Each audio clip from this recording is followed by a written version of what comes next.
Good evening, once again, fans. You're listening to the Death Naturals podcast.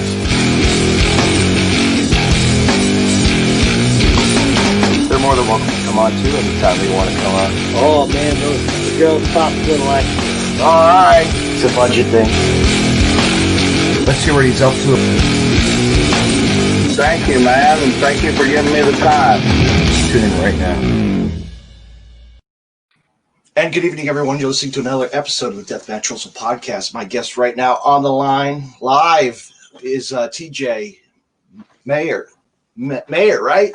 Meyer. Meyer. I'm sure you get that a lot. Yeah, often. So what's going on? How you doing? Doing the best I can given circumstances of the world we now live in. So. Yeah, it's a hell. I know it is. It's like, come on, we can't even get a break. You know? But it seems like on the bright side, it seems like things are starting to go back to somewhat normalcy. Mm-hmm. And I've been following it up lately, and you guys, Horseland, or a couple of shows have been happening that you guys have been doing. Horseland's putting on the undisclosed location shows. Mm-hmm. I haven't been a part of any of them. Okay. I have my reasons that I don't really want to go into. Mm-hmm. But I'll always support Horror Slam and whatever they choose to do. Mm-hmm. I've said it before, but they've got a special place in my heart because Right. They were one of the first people to kind of give me a shot in wrestling. Yeah. That's cool. But yeah, I think maybe I don't, but I'll keep it quiet. But anyway, man, I heard from my friend Cody. He's like, hey, get this guy on. He's great to talk with. I was like, I'm down for it. I love Cody. Cody's so cool. With him and his crew. Yeah. Crew, 3 guys. Josh and Danny. Mm-hmm. They actually, Josh still hasn't been on my podcast yet. Josh, better get on my ass. Get over here. but no. Anyway, so yeah, so I'm sure you've had a lot of bookings that were canceled, like everybody else. Like it sucks. Like it's like, but you're still, you're at least you're getting, do you still go to the gym at least and get trained? Yeah, I work out at home, and Mm-hmm. I spend time kind of thinking of how I can spread my name out there as much as I can creatively. Mm-hmm. So I've tried to keep myself busy. Right. That's good. Just stay in tune. It is hard because still a lot of those gyms aren't even open, for states. I mean, I slowly see, like in Jersey, they're starting to open up finally, Mm-hmm. and elsewhere, It seems like selective gyms are starting to open up, and yeah. then it's social distance rules inside the gym. Mm-hmm. But if you could do it at home, hey, it's more easier. It's convenient. Yeah.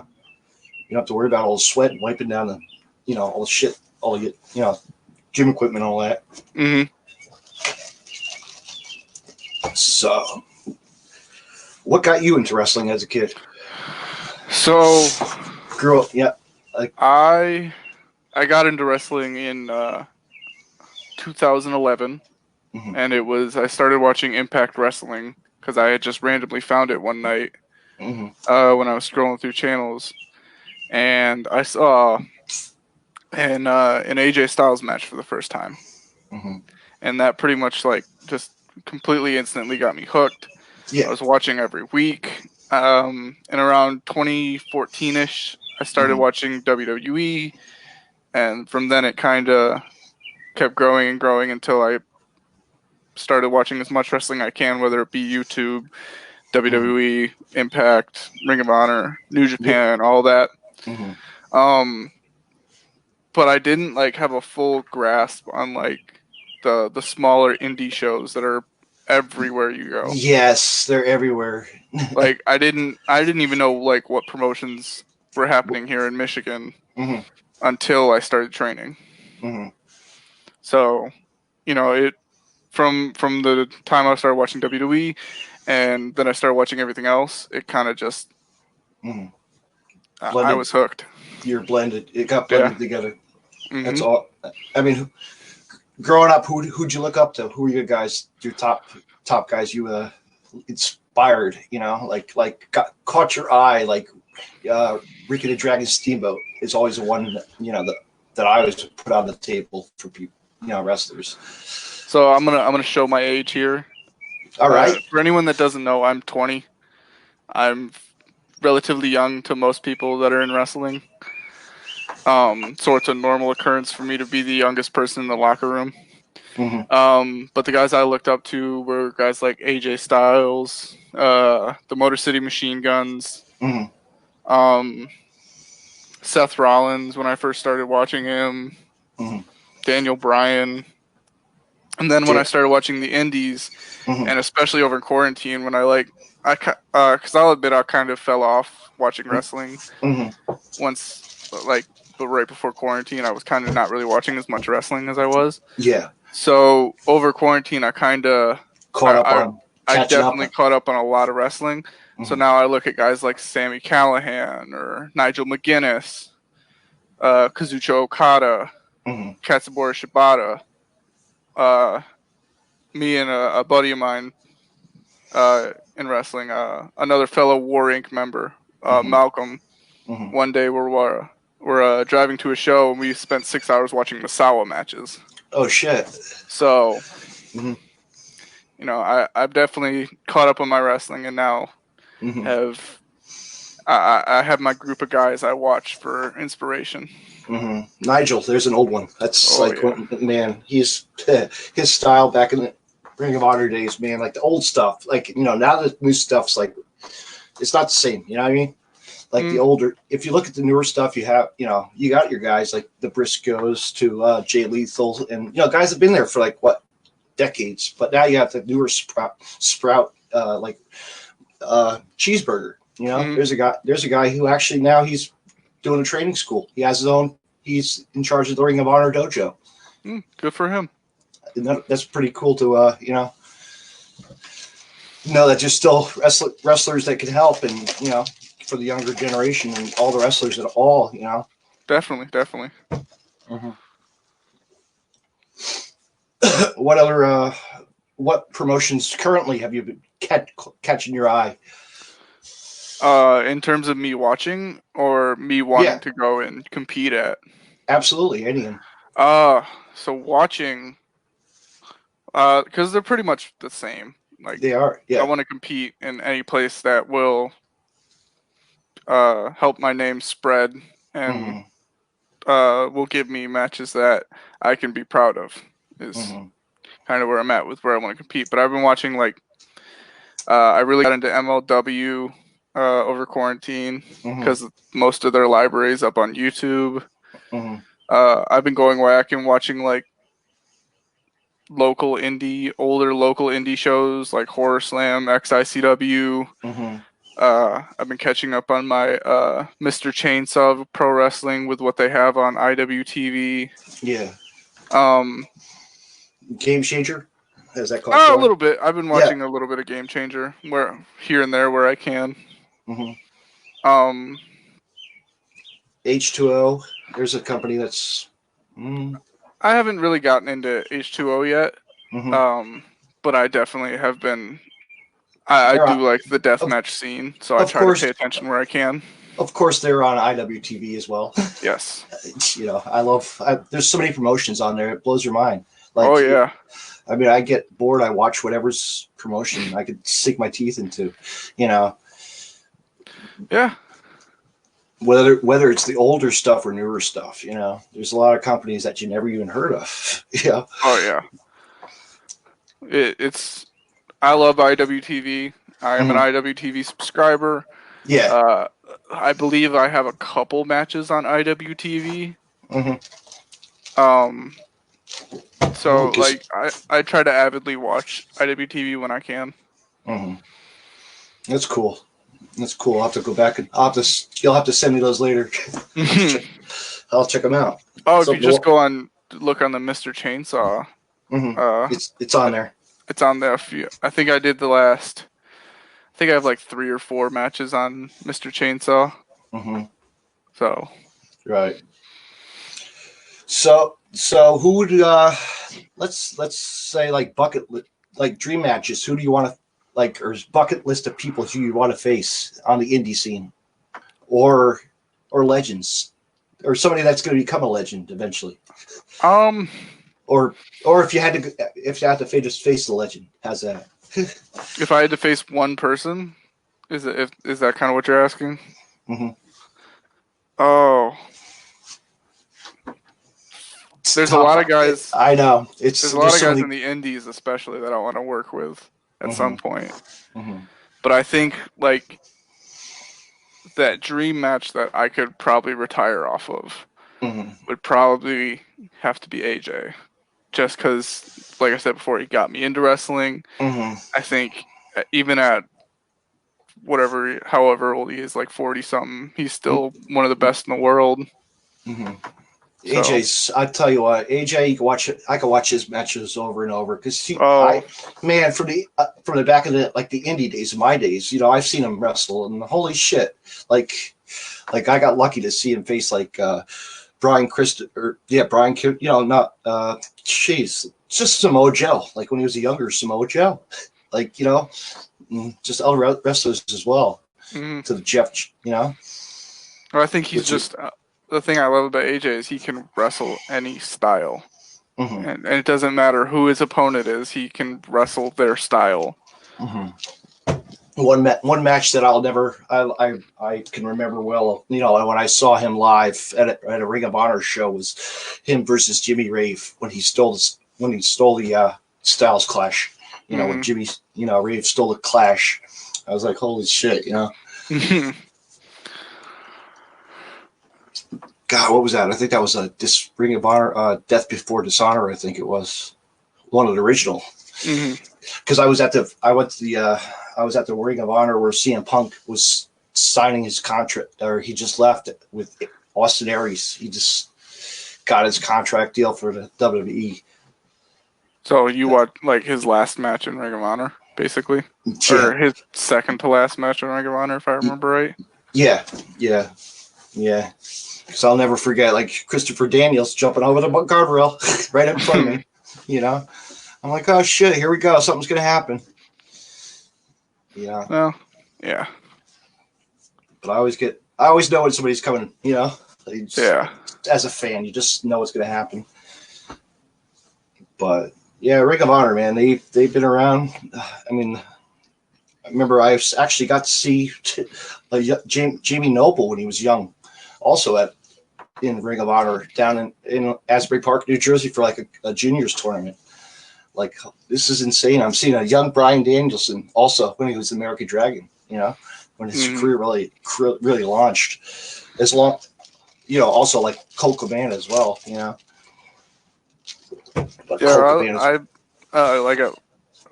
But that's another thing I kind of got back into over quarantine, was like I watched a little bit of older Ring of Honor, and like you guys you named, like Bryan Danielson, Nigel as older Ring of, even though that it isn't even like that really that old Ring of Honor, but like still. Adam Pearce, when Adam Pearce was wrestling, and I'll never forget. I started a chant at a show with him, and it was funny as hell. It was he was wearing like a Repo Man outfit, and so Repo chants went out in the crowd. It was great.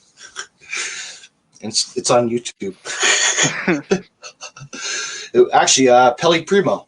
Actually, he was wrestling Peli Primo. So I actually had Peli on my podcast. He's a really cool dude. He still wrestles, does the indie stuff, Yeah. I don't know what I think Adam's doing like WWE stuff now, or I think he's one of their backstage producers. Yeah. Type deal.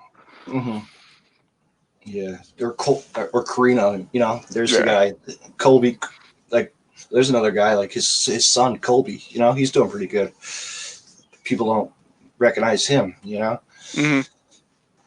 Like with the younger generation, newer generation of all. Like now you look at this. What do you follow AEW at all or not?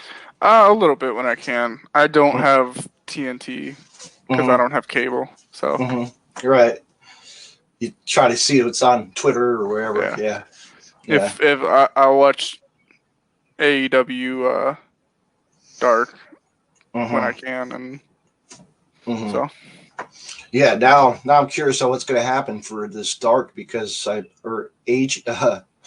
has a match and versus somebody on the next AEW show. So, but we won't get into those details. Like I said, that's a crazy thing going on.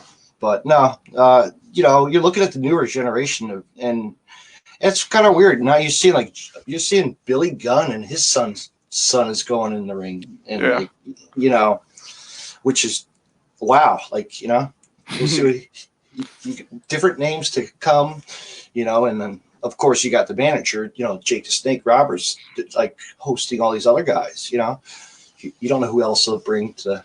Yeah, it keeps that sense of mystery where you really don't know what's going to happen next. Mm-hmm. Yeah, it's like is Colt going to join that faction now? Like that Dark Order with John Silver, Johnny Silver. I mean, him and his tag partner used to be so great. Back in the days, CZW, they were pretty popular. And then they died. It's just like they got their opportunity. Everybody else got opportunities. And now, hey, you never know. You could get a call. Yeah. Just doors. The ultimate goal is try to do as much as you can to try and make a living in wrestling. Or you can do the challenge. Take the challenge, right? How many people are still trying to call him out?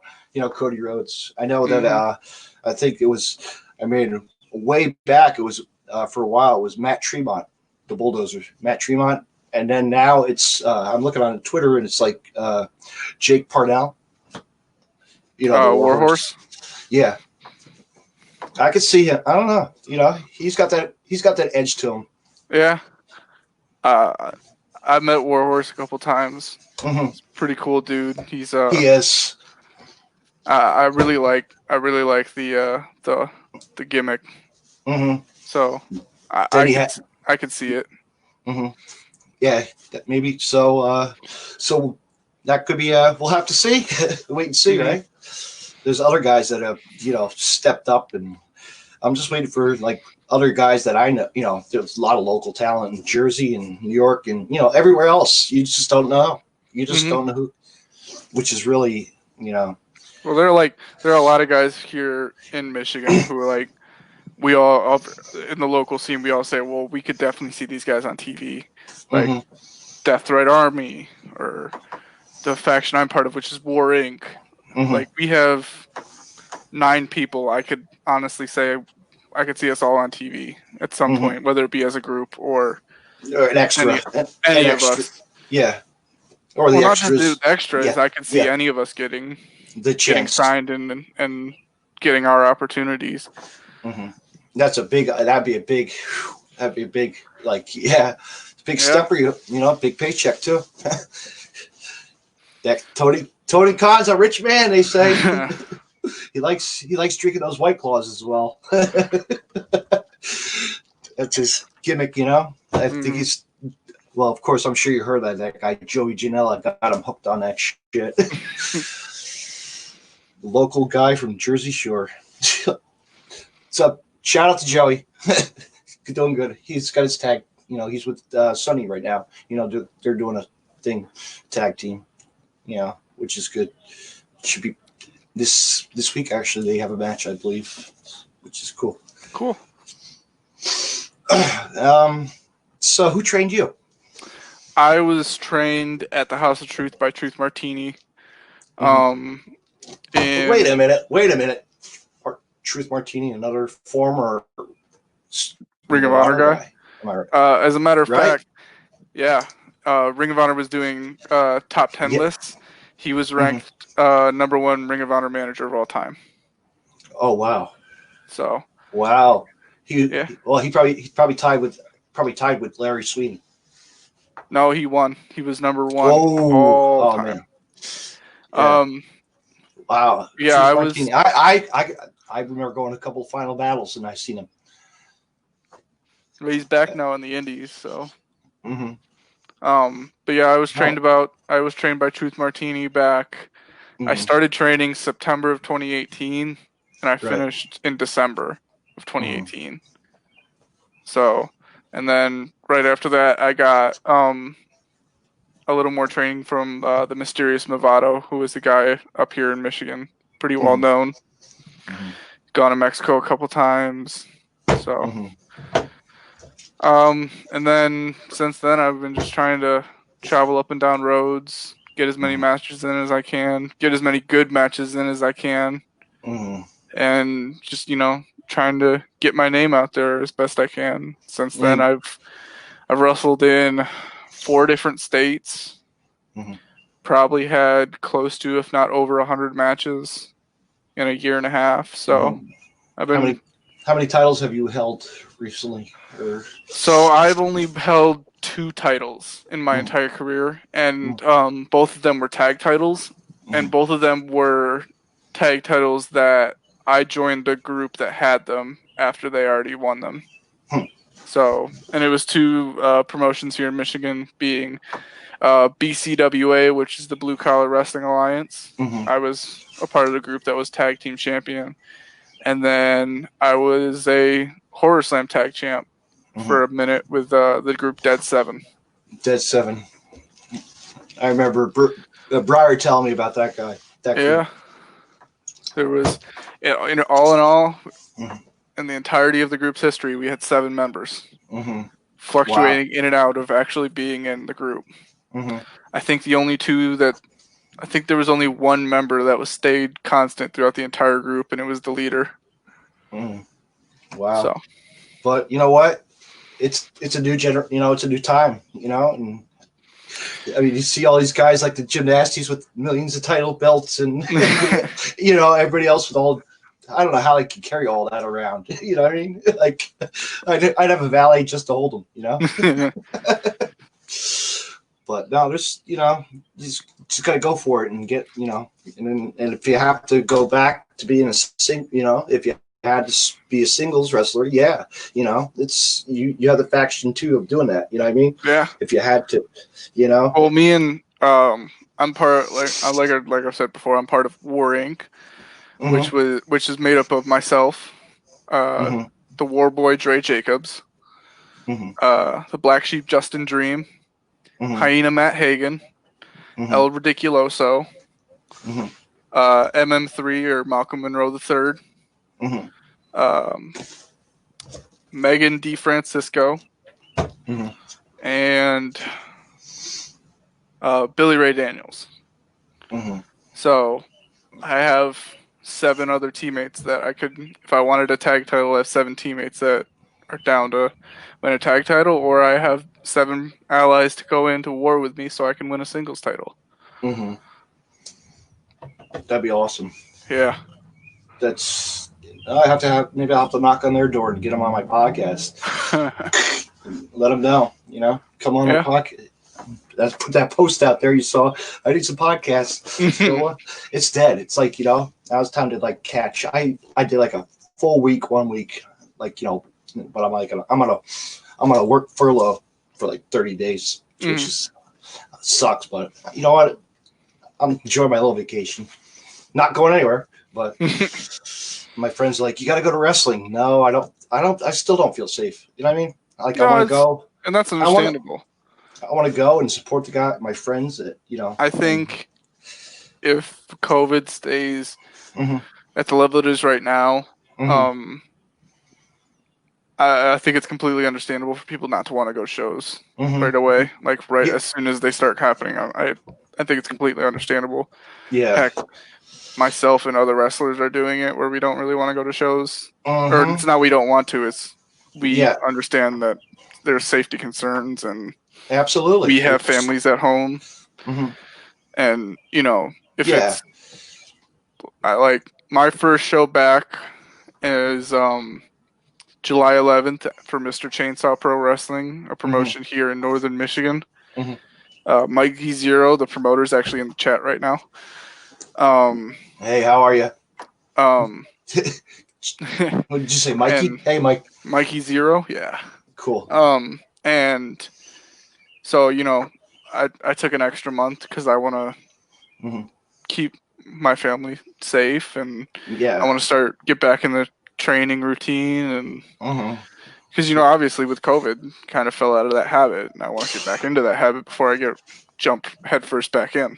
Yeah, because now, you know, we're seeing all the like game changers dangerously risking it by doing outdoor shows. But yeah, they, you know, they had the precautions. They did it, you know. And I think as long as promotions make an attempt at keeping everyone safe and yeah, just the distancing, you know, just the distancing and you know the sanitation booths, and that's what a lot of the guys have been doing. You know, I see that, and you know, I could have gone to a taping for a show, a surprise show, you know, for the H2O, but I was like, you know what, I'm not gonna bother, and you know, when I could watch it on IWTV, and then once wrestling comes back, you know, and I'll be going back, you know. Of course, I think. In my opinion, I don't think wrestling will be back in full swing until next year. Yeah. I think there are going to be some promotions that just wait until it's completely cleared, and then that way that gives me a chance to, you know, save some money and go out and see you guys. You know what I mean? You know, that's why I want to make my way. I like doing that once in a while. I'll just take a little, you know, little trip. Flying or just call my buddies to do a 5-hour drive, 10-hour drive. You know what I mean? Ain't nothing wrong with that. No. I mean, hell, I did the Chicago. I did GCW to Chicago one year. Like I said, me and MM3 did a 6-hour road trip to Indiana and did nothing but watch wrestling. So yeah, I did that for IWA Mid South. I took that trip, 12 hours or you know, what different, you know, hey, different atmosphere, you know. And people are telling me, hey, you should go to Colorado, check out wrestling. I'm like, you know what? I got family in Colorado. Why not? We could vacation out of that too. You know? Yeah. Or Florida, you know. Were you planning on going down for WrestleMania weekend? No. I'm not a fan of. I mean, big crowds. I just don't like it's not, you know, you got to run around. It's touristy season and shit, you know. Also, well, actually, Jersey. Yeah, it's not for everyone, but a lot of our friends go, and we support whoever goes, and you know, our friends that wrestle for them, you know, because they have that, you know, 11 promotions that they were doing, you know. Every day, every hour, there's a wrestling show going on WrestleMania weekend. Absolutely. Absolutely. And I always tell my friends, you know what, just go. If you have the time, go. Check it out. Like, because I tell my friends, you know what, these little companies are big promotions that, you know, make a name for themselves. And like you say, the guys are just want to get their name out there. You know, wrestlers want to get their names out there. It's the ultimate goal of wrestling. You know, which is cool.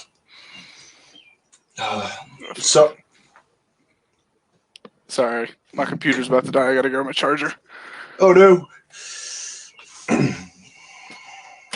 Yeah.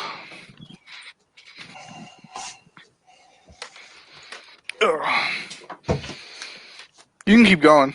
I can still hear you. Yep. What was I gonna say? Oh man, shit! There's so much we could talk about on wrestling. like there really is. Like you can throw me a question. I like to answer questions. You know, random shit. You could throw me something too. You know. So you said you live in like the Jersey area? Yeah, I'm actually at the Jersey Shore. Okay. I'm like between where that beach Sandy hit. Remember that big storm back in? Yeah. I'm right in the middle of town. By the beachfronts, like I'm not on the beachfronts. I'm at a different, you know. I'm like 15 minutes from it. I guess what would be some of the bigger local promotions in that area? Because I'm not entirely familiar with that area. Standalone Wrestling is a local. I can Standalone, Trifecta. I think it's called Trifecta. They call it now. There's Magic Pro, which my friend is part of that company, but he's the commentator, which is cool. There's Wrestle Pro, is popular, and they just got they're doing a show in Alaska again. They got their booking for September. It's a pretty big trek. Yeah, H2O, like I said, ICW, GCW, you know. ICW is doing that, you know, that no holds barred stuff. They're like doing the old. They put the chains up on the ring, and it's a different scene, you know. Sounds dope. It is. I mean, I got to see Tessa Blanchard wrestle. I was like, this is insane. She's going against Nick fucking Gage. You know what I mean? Like one of the toughest deathmatch wrestlers on the scene. You know. So that's a little bit of a transition because I'm looking at the chat and Mikey Zero says, "Ask TJ about driving Nick Gage and Schlack." Ooh. So. Yeah. For a little backstory. I know Schlack and I know Nick. I've had a couple rides with Nicky. Like I said before, Mikey Zero runs a promotion called Mr. Chainsaw Pro Wrestling up in the northern Michigan area. And these is on separate shows, but one show I drove Nick Gage from the airport to the show and then back down to the airport. You know, that was an interesting drive. It was because he's quiet sometimes, and then he could talk. You know. He fell asleep for the entire ride up there, which understandable because the night before he was at Horror Slam, and so we were there until probably like 2 a.m. Schlack is a character. He's a great guy. Schlack was really cool when I drove him. Yeah. He does. But all we did was talk about metal music and wrestling for 4 hours. And you probably asked him about his Eat the Turnbuckle too, you know, because that his old band he rocked, you know. Definitely. They actually about that a lot. They actually did a performance one year at the Tournament of Death, CZW's tournament with him. I have footage on my Instagram somewhere. It's cool. And then it's just a rebirth of the band, you know. Yeah. Like a reunion. But yeah, Schlack's a character, man. He's everywhere. He can do all styles too, you know. Yeah, Schlack was super nice, and I got to listen to him give me some good advice about wrestling, and told me some of his older stories of how he broke in and all that. And you know, Nick Gage was like I said, he slept most of the time, but when I got to talk to him, he was super nice and gave me some same thing with Schlack. Gave me some good advice about like we talked about doing WrestleMania weekend and all that. Yeah. So that's cool. Yeah, Schlack would have been booked for that. He would have been like on every single friggin', you know. But I know I have friends up here in Michigan that were planning to go and shake hands and show face at a lot of almost every show down in Florida. Yeah. And I have friends who were booked at some of those shows in Florida, so yeah, like I say, they couldn't get, you know, but when it comes back full swing, they'll be able to do something, you know. Oh, definitely. You know, but Schlack, of all people, what do you think of his tattoos? Awesome, huh? Insane. Like when you saw like up close, you're like, damn. And he's a tattooist, which is badass. You know what I mean? It's like him and G Raver. You know, there's another guy. Oh, G Raver was so like the most chill dude I have ever met. One of the most chill dudes I've ever met in wrestling. Yeah. Like, you think? I like telling a story. I had him on my podcast. We were talking about how he was in the movie Pro Wrestlers versus Zombies. Makes sense. Yeah. If you ever seen that, have you checked? I have not seen that before. Check it out. I heard it was insane, but I've never gone out of my way to see it. It was like a younger him, you know, with Eddie was hanging out with, he was there with Tommy Dreamer and Shane Douglas, like Piper, like holy shit, he got to see the real, you know what I mean? Yeah. People that he looked up to also, which is a badass, you know, but be a part of the movie, you know. Would you ever like to would you ever like to have been a part of a movie? I mean, I think that'd be a cool experience. If anyone's ever seen my promos, they know I have a flair for the theatrical and for subtle storytelling. So I think, like, if I ever got the chance, it'd be a cool experience and probably help me a lot. That'd be kind of neat. I mean, how many wrestlers, like the movie The Wrestler? Yeah, I always tell people, yes, I had my 5 minutes of fame in a movie. Sitting in the crowd, at front row, and I went outside, had a cigarette, and he was out there. Mickey was hanging out. I could have got a picture, but I didn't. But I was there when Ron Killings was in the ring. Like the match was going on. I was like, holy shit, he's up in the bleachers. Mickey's up there watching the match. They told us that they were filming. You know what I mean? Okay, be quiet for the match. Which is neat. But other movies, now you see all these other movies. It's all WWE and this and that. But if you go now, are you hooked on Vice? The Vice TV? I've watched almost every Dark Side of the Ring, if that's what you're asking. Yes. Good stuff. Yeah. I always tell everybody, check that stuff out because you learn something new every week. Yeah. Like the New Jack story. Did you ever know about I never knew about that young kid that was Mass Transit. Yep.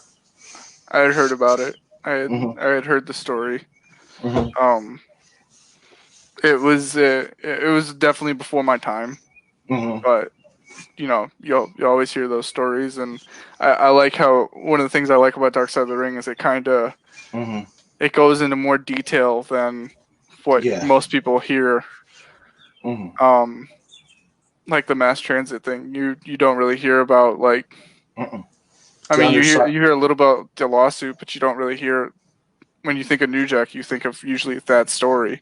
Yeah. But I like how they went back in New Jack's like Smoky Mountain days, and like kind of let him speak his side of all the stories that everyone says about him. And then you know what was not even mentioned? Paul Heyman. Did you notice that? They never mentioned Paul Heyman at all. My friends pointed it out to me. I'm like, holy shit. I think they mentioned Paul Heyman a few times. Did they? They didn't like go in depth of him and New Jack's relationship, but they definitely mentioned him, and that how they didn't go into like specific stories with him, but they definitely talked about how he offered New Jack a contract or whatever. Yeah, many stories I used to hear from Balls Mahoney, the past. I mean, there's one guy I always tell the story to every single person. 18 years old, I'm a kid working at a dollar store, and this guy comes in, I'm stocking shelves, and it's Balls Mahoney. I didn't know what ECW really was until after that, Small world. It is. Became good friends with him, and and him and the Candido family as well. Chris Candido. But I still talk to his brother Johnny. He's still around, which is awesome. I gotta give him a call this week, actually. Yeah. Two guys who had an impact in wrestling. You know what I mean? They made wrestling, like, you look back at, like, those were the hardcore and technical wrestlers, really. Like, almost, their styles were different. Yeah. I mean, Balls could swing a chair, but, like they said, Balls was a, school, high school wrestler, a lot, which is really, what caught our eyes. And you could tell in some of the matches they used to do, Did you ever get into the ECW? Like, watch the older stuff, like, just to look at it and be like, I've seen a few ECW shows, like Rob Van Dam versus Jerry Lynn. That's always a plus, like a match. You got Lance Storm when he was really, like, the guys that really who could wrestle back then. To just like, everybody. Yeah, I went back and watched some of the ECW one night stands that happened in the mid 2000s, and I watched Eddie Guerrero and Chris Benoit, and I loved that. ECW one night stand 2. Actually, I was there. That was cool, being sitting right behind Jerry King Lawler. Well, Mike, it was different. You don't know what's going to happen. Like he knocked Michael Cole, you know, or not Michael Cole. With the Joey Styles, knocked the glasses off his head. That was when the riot. Remember when Cena had the riot? Versus when they threw it, they kept throwing his shirt back at him every time he threw it out in the crowd. And Orton had his freaking pyro. Kind of like a dickhead, but it was kind of like, all right, I got to see Orton at a younger, a different change in his career, because the ECW, they did those like spots with it, and they did house shows before that too. I was like, holy shit, they were doing like the, the one night stand, like the ECW, when the ECW New Breed came out, Unleashed, and, they were just traveling. I mean, I got to see it at actually I saw Big Show at one of them, and he was telling some stories about how he threw kids in the pool and stuff. I'm like, oh, that's nice, But the funny thing is, I'm sitting in an audience, and this guy taps me on the shoulder. It's one of my local wrestlers. I'm like, what are you doing here? He looks like Ozzy Osbourne, which is really cool.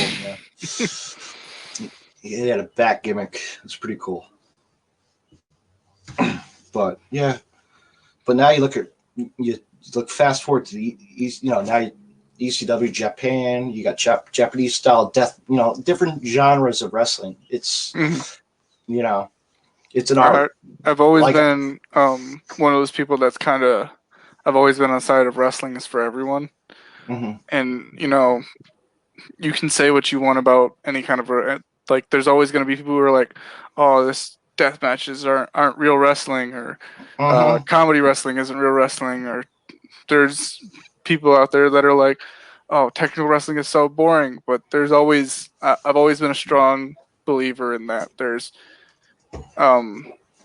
I can't remember who said it, but somebody said that wrestling is kind of like a buffet, that there's always something for everybody in wrestling. Right. And I've always been one of those people that strongly believes in that, and that even if you're on like a deathmatch show, like Horror Slam is probably my best example of, they're predominantly fans of death matches, but there's those people that are there for fans of wrestling other than death matches. Yeah, it's balances. It's two different worlds, And but you have your your hybrid style, you have your lucha style, you have like we said, just the technical style of wrestling. You have your old style wrestling, It's like how NWA is, like that program NWA, Power, like how they show. It's like they're bringing back the old wrestling, which is a cool concept, I really haven't followed that lately, but yeah.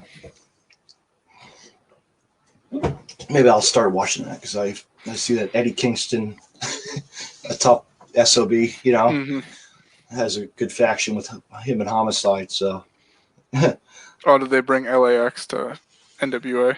No, Eddie and him are tagging. I'm seeing a lot of like they're just like a faction, not like the LAX stuff. Yeah, LAX, if you bring back LAX, you got to get Hernandez, and then the guys, Ortiz, and the guys are on AEW right now. Those two guys, the Pazuzu Gang. They called it.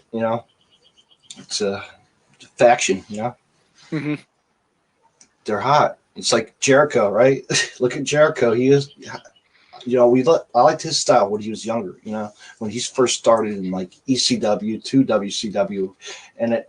WWE, WF, his style was good. He was, Oh, I think Jericho's one of the best of all time. And promo-wise. Promos and in ring, like, nobody ever has successfully evolved himself as much as that guy has. Yeah. And what's just funny is, you ever see him go live on Facebook?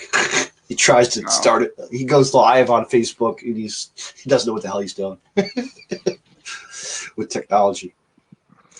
But that's it. I guess we can wrap it up. I'm done. All right. You want to plug anything? Feel free to plug your merchandise, tees, anything. So you can add me on Facebook. It's just TJ Meyer. Instagram and Twitter are at real TJ Meyer. I have a YouTube. It's TJ Meyer. Buy one of my shirts at prowrestlingtees.com/TJ Meyer.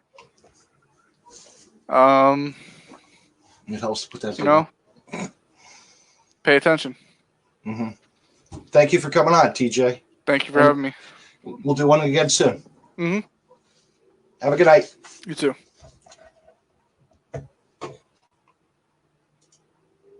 Fans, that was awesome to hear my guest, TJ Myers. And, you know, he's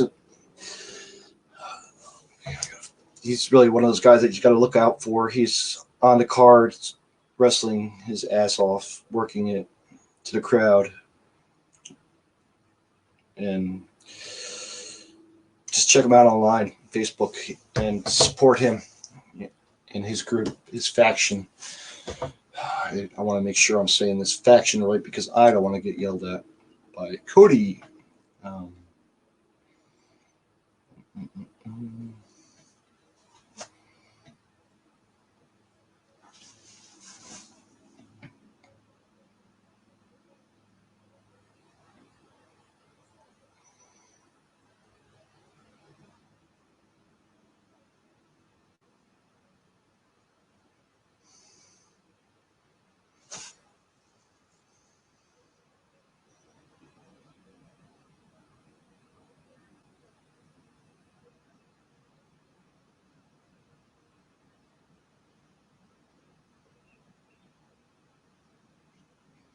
The Wastelands. Yes.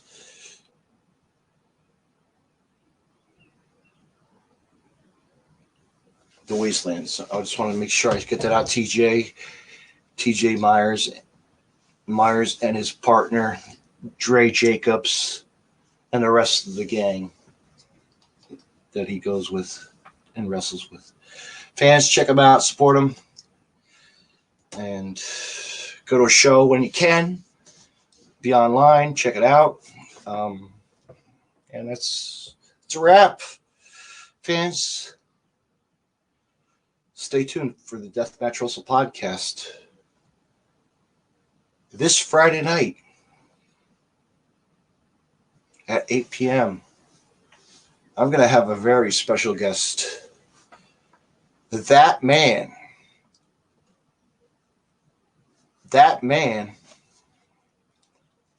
Nasty Leroy, Nasty Nation. Fans, check it out because he's an internet sensation. He's an IG Pro Live. He's the Twitter king of the Nasty Nation. And fans, he's going to be appearing on a lot of wrestling places coming up soon. Game Changer Wrestling. And just announced for Wrestle Pro in Alaska. So stay tuned. Nasty Leroy, the Nasty Nation tour bus is fully getting packed. So fans, jump aboard the Nasty Leroy Express bus. It's coming to a town near you. And tune in, fans, for that man, Nasty Leroy, this Friday night on Facebook Live on the Deathmatch Russell podcast on the David C. Russell page on Facebook. Good night, everyone.